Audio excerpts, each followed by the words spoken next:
Come on into my studio, come on. So this is where I've been for the past 2 years. We're in the Portland neighborhood here in Louisville. All the shows that I've made in the past 2 years, Outcasts and Outlaws, my solo show in Paris called A Wild Weed, and my most recent show, Be Careful Out There, were all made in this space right here.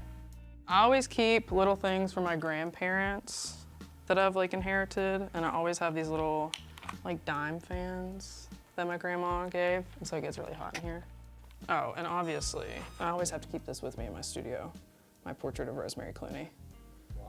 It's just, I love her. I think I've always been attracted to her since I watched her in White Christmas, obviously, but she has to keep being here with me.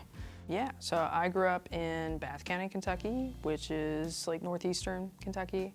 I was the baby of 3 children, grew up with a single mother. The people that I try to represent the most in my work are queer folks from Kentucky, specifically redneck women. It's a lot of those characters that I paint are based off my mom and all of the folks that were coming in and out of her house growing up. I think those are the kind of folks that people really either just run over or they don't really give enough time to even understand. So that's why I tried to take the time to actually paint them. Whenever I started painting, there was just these sketches in my book of all these smoking babies, and I thought that they were just silly.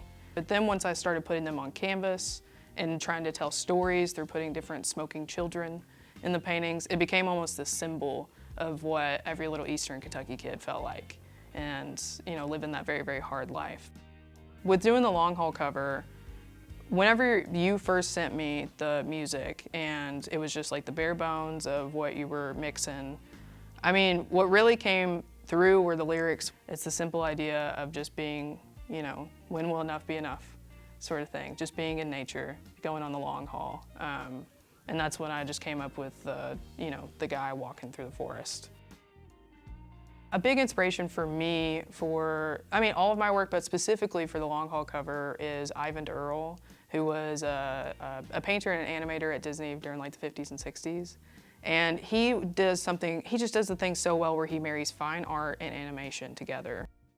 And I knew that he was who I needed to look at to be able to bring out the vibrancy of the trees and the sort of whimsicalness of walking through a forest.